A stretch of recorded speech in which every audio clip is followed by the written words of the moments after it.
It had been quite a day. Orbie found out that if you go out in the winter, you'd better wear something warm on your feet or your polka dots will turn blue. Katie found out that when you try to keep a mini snowman inside the house, it doesn't stay long. And they both realized that when you try to catch snowflakes on your tongue, not very many of them get there. Mom and Dad had talked long and hard about getting a pet, and finally they agreed that they would go down to the animal shelter and find just the right one. Katie thought they were going to the pet store, but Dad told her they were going to a place that kept lost animals until they found a new home. That was a good idea. Orbie thought about training his new pet elephant, and Katie thought about how she would ride her horse.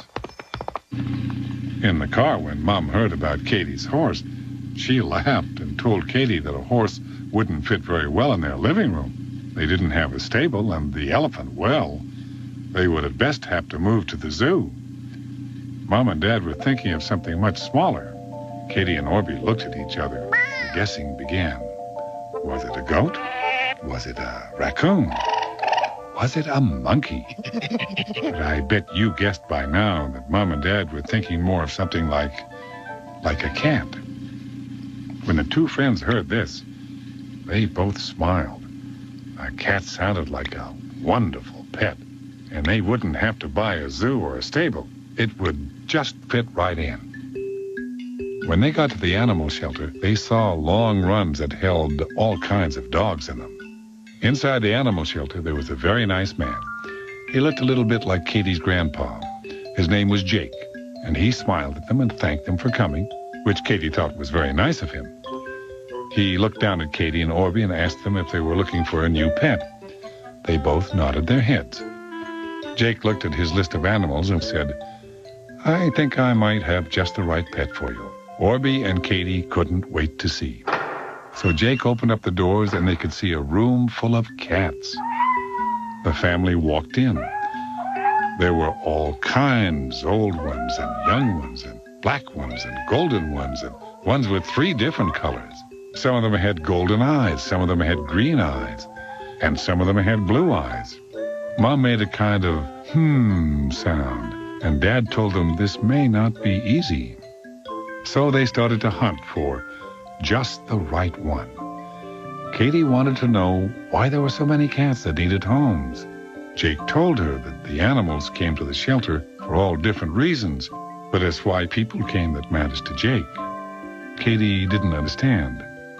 Jake told her that when people come through that door, it made him very happy because he knew there was a pretty good chance one of his animals would be adopted to a new home. But then Jake held up a finger.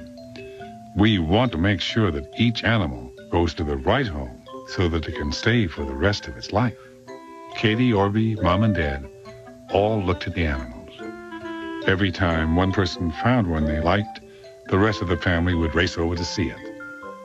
The thing was that deciding could be quite a problem. Orbie was having a problem of a different sort. Orbie looked at each cat, and he wanted to take each one home. He told Mom that they could sleep in his closet with him. But Mom said they only had room for one. Jake said, "You haven't looked over in this corner yet." And that's when it happened. Katie and Orbie ran over. Mom and Dad came up behind. 2 little faces lit right up when they looked in the cage. There was a tiny little kitten. She was golden color all over, except on her face. She had a white spot on her head. Jake said her name was Chance. She was very sick and wandered onto the highway, and a young teenager found her by chance and brought her to Jake to make her better. Chance got better very quickly, and now was ready to start a new life. Right then and there, Chance had a new home. Jake told them the rules for adopting a kitten. Make sure she always has fresh water and hug her when necessary. She needed just the right food and some other things that Jake told Mom and Dad. As they were leaving, Orbie looked back at all the cats that didn't have a home. He really wanted to take them with him. Jake smiled. He hoped more responsible people like Katie and her family would come and adopt all the animals in the shelter. As they were getting in the car, another car drove up, and Orbie felt better. In the car, Chance climbed all over the place, trying to find a way to get out. She meowed a bit and sat right on Katie's shoulder. Katie told Chance not to be afraid, that she was going to a new home where everybody would love her.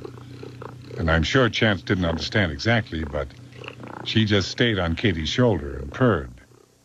As soon as they opened the door to the house, Chance jumped right out of Katie's arms and ran into the living room. Chance hurried through the house to find a safe place to hide. The house didn't smell like the animal shelter. There weren't any cats, so Chance hid right under the skirts of the living room couch.